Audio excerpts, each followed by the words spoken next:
Meanwhile SRF के numbers आ रहे हैं स्क्रीन पर और नंबर्स ख़राब एक्सपेक्टेड थे, उससे भी ज़्यादा ख़राब आए हैं। इसमें कोई शॉकर नहीं होना चाहिए। केमिकल्स के नंबर्स वैसे इस क्वार्टर ख़राब आने थे।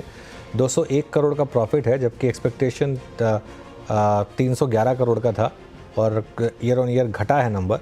और सेल्स भी है जो स्लाइटली बिलो एस्टिमेट है। और मैं सेगमेंटल नंबर्स देख रहा था।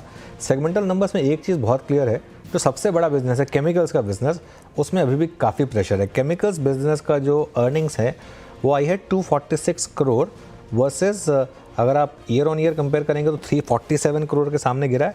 Even quarter on quarter 306 crore से गिरा है। बाकी के दो इनके सेगमेंट्स हैं, टेक्निकल टेक्सटाइल और पैकेजिंग बिजनेस जो हैं, उसमें मोर और लेस सेम नंबर्स हैं, लेकिन क्लियरली एक केमिकल्स बिजनेस में दिक्कत है इस समय, वो क्लियरली स्क्रीन पर विजिबल है। वैभव जी कैसे देखें इसको, क्योंकि नॉर्मली इन कंपनियों के नंबर सबसे ख़राब बॉटम के आसपास ही आते हैं, लेकिन क्या ये बहुत जल्दबाजी होगी इस समय इन स्टॉक्स को लेना?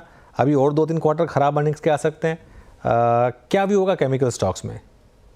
ठीक, केमिकल स्टॉक्स हाईली सिक्लिकल है, ये हमको अच्छी तरह समझना चाहिए। ऑफ कोर्स हम चाइना प्लस वन नैरेटिव में आ गए थे और काफ़ी एक्साइटेड हो गए थे और उनके वैल्यूएशंस भी हमने काफ़ी ऊपर कर दिए थे। नाउ जिस हिसाब से ग्लोबल वीकनेस जो आ रही है, उसके कारण हम देख रहे हैं कि केमिकल में प्रेशर काफ़ी है as an industry perspective, both on the revenue और द मार्जिन्स के हिसाब से भी। So all in all, it is too early to preempt the bottom from a chemical sector perspective, unless हम देखें कि हाँ वापस सुधार आ रहा है from an economic perspective और काफ़ी कैपेसिटी यूटिलाइजेशन होने की शुरुआत और गुंजाइश है प्रॉब्ली उनकी, तो तब हम देखेंगे कि इस सेक्टर को कैसे आकलन करना चाहिए। बट तब तक हम वेट करेंगे और बॉटम आउट होने की राह देखेंगे। अच्छा, एक प्रश्न और आपसे पूछूंगा यहाँ पे वैभव जी, क्या इस वक्त मल्टी एसेट अप्रोच रखते हुए, अब क्योंकि इक्विटी जो है वो लिक्विडेशन मोड में है, थोड़ा गोल्ड की तरफ फोकस करना चाहिए क्या? See, I think from an investor perspective, asset allocation को भूलना नहीं चाहिए।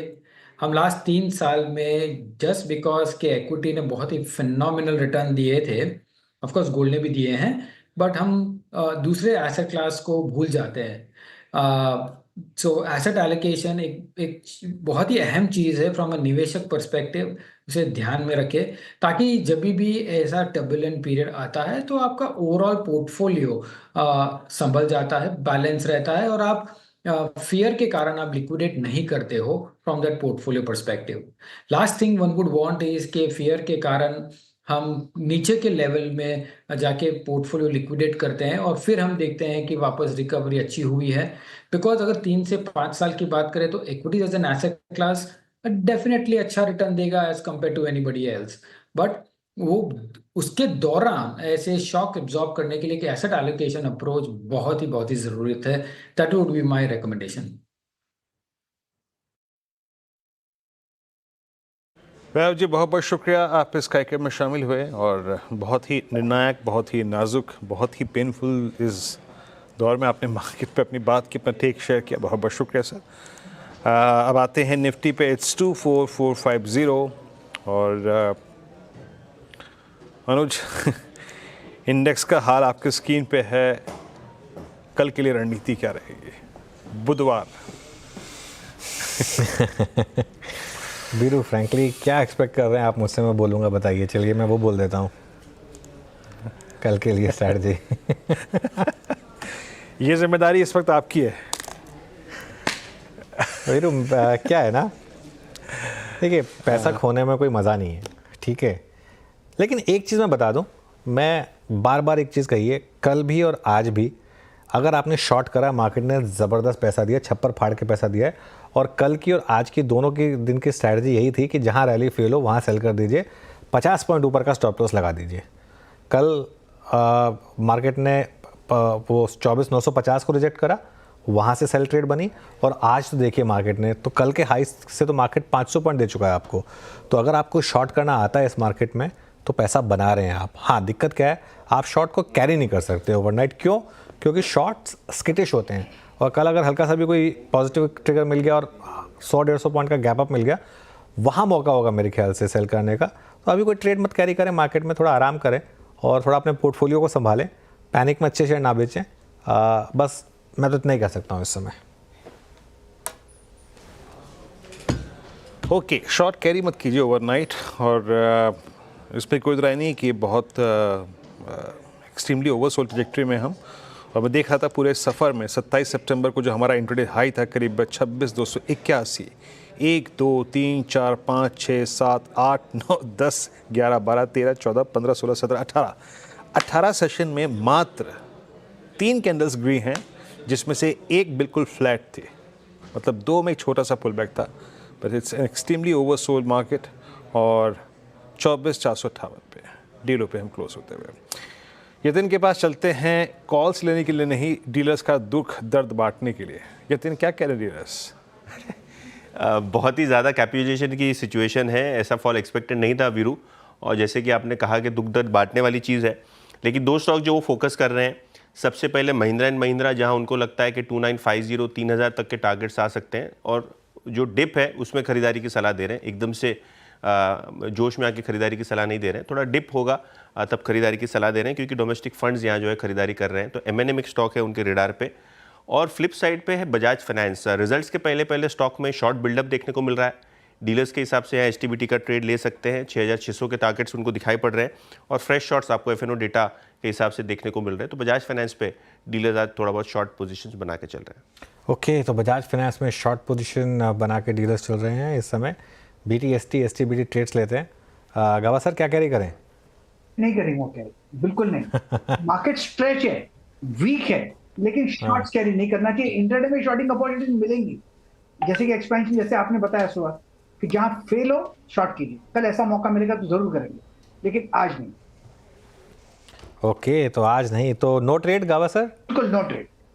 No trade. रचना जी, आप तो शॉर्ट ट्रेड नॉर्मली कैरी कर लेती हैं। जी, जिंदाल स्टील, JSW स्टील, सब में ब्रेकडाउन और भी आ रहा है, तो यहाँ पे हम जिंदाल स्टील को शॉर्ट करेंगे। और 910 पे है ये, अगर हम 920 का ऐसे लगा कि इसको कैरी करें, तो डाउन साइड पे हम इसमें टारगेट लगा सकते हैं 890 एंड 870 तक का। ओके, सच ये श्रीकांत, आपका ट्रेड?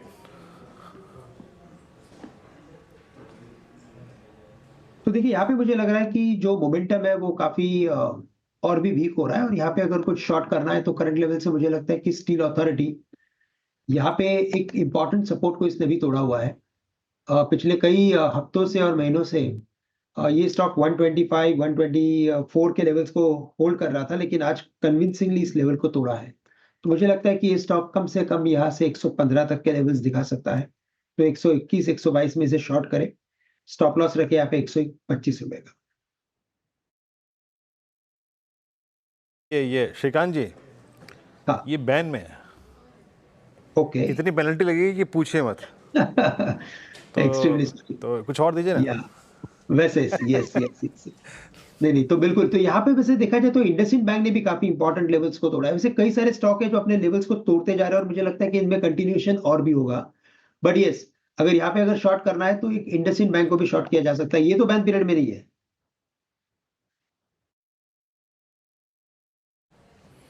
ओके, तो यहाँ पे इंडसइंड बैंक आपका शॉर्ट हो गया। Short call on IndusInd bank, डीलों की ट्रैजेक्टरी में आके ट्रेड करता हुआ। जतिन, आपका ट्रेड? सोनी, इनफैक्ट सोनी, आपका ट्रेड?